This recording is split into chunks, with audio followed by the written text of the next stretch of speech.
Now, I want to welcome back to the program the author of The Amateur, Ed Klein, who was on with us last night and broke some very important information. Thank you very much for coming back. Thanks for being here. We talked at length last night on television and on radio this afternoon, and we got into a figure that's been largely left out of this. I want to go right to it. Valerie Jarrett. Right. Valerie Jarrett was influential in the president's decision to call up the bin Laden raid. 3 times. 3 times. Where is she here? We don't know, but we only can assume that every action that the president takes, and he said so, he's on the record saying, I don't take any actions without passing it by Valerie Jarrett. So we have to assume that Valerie Jarrett, who is also, by the way, hooked into the Chicago campaign. Pipeline. Yeah, she has a direct pipeline to David Axelrod, that she was part of this whole cover-up in the White House. In addition to that, I want to say one other thing. In addition to Valerie Jarrett, the CIA got cables, the Department of Defense got cables, the NSA got cables during the attack on Benghazi, in addition to the emails that have since been made public. We know that there are cables that we haven't seen yet confirming the State Department cables that this was a al-Qaeda-linked attack. So if everybody knew this, including the White House, who would have given the order to go in to save the ambassador? The president. He should have given the order to use the rapid reaction force. Not Panetta, not Petraeus. Well, it has to come from the president. So Marines, soldier station in Italy, not too far away. It could have been flown there in an hour and a half. The president, even if Petraeus and Panetta wanted this, they would have to go to the president and say, Mr. President, we need the go-ahead. We've got to get in there and protect Ambassador Stevens. Give us the green light. Right. So since no forces were sent in, nobody was moved. And they had the opportunity to do so. They had hours and hours to do this. And yet they knew about it, and they sat on it. And the question that is unanswered, as far as we're concerned, is why did the president sit on this? And who advised the president to do what? What was Valerie Jarrett saying in his ear at the same time? Did he check with his campaign in Chicago about what he should do and shouldn't do? I wouldn't doubt any of those things. So the order couldn't have been given without the president, and the order wasn't given. So that means the president knew what happened because of the drone video and these emails. Absolutely. Where is David Petraeus in all this? He's a military guy. He had to be. I know he's loyal. I know he knows his role as a soldier, but he's not a soldier anymore. He's in the CIA. He had to be standing there saying, Mr. President, you can't let this embassy fall. We assume so.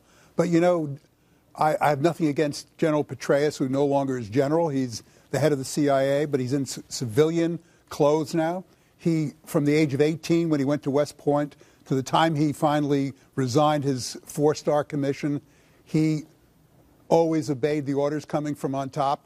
So once again, I think that Petraeus and the Secretary of Defense, the entire administration had to get a nod and an agreement from the President of the United States to deploy American forces to save these American lives. No. And they didn't get it.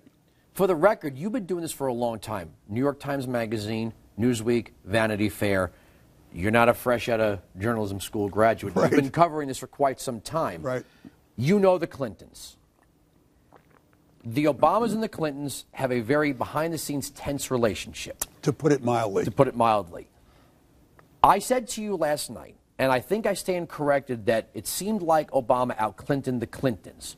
But Clinton seems to have gone along with all of this because he knew that Hillary would be exonerated in the end. It's almost like she knew that if cards were going to be played, what cards she held. Now, the question I have for you is she going to leave this administration? If they want to pull the final card here, she can walk out the door. And they know it. With less than 2 weeks, and he's done. That's right. Is she going to leave? No.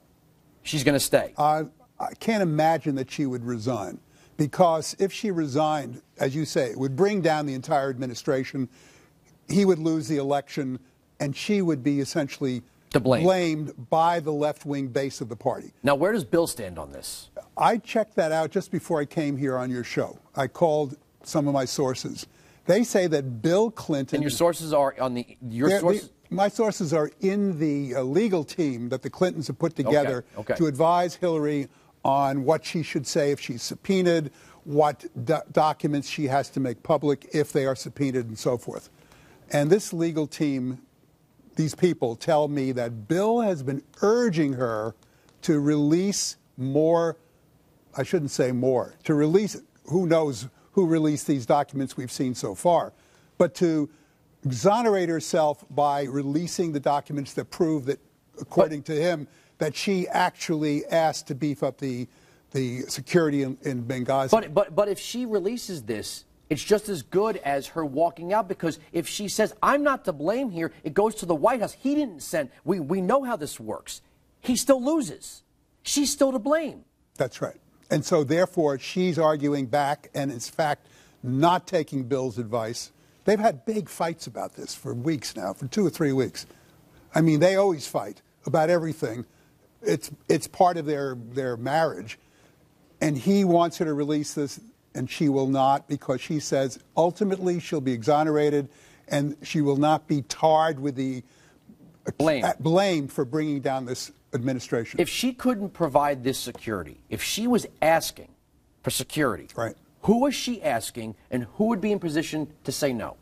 Well, you can only imagine that if she's asking for more beefed up security, she has to go through either the CIA, Special Ops, or the Pentagon. But none of that would happen without the National Security Advisor to the President of the United States, Tom Donilon, going to the President and saying, we want to send reinforcements to Libya because our ambassador is in jeopardy. Mr. President, is that okay?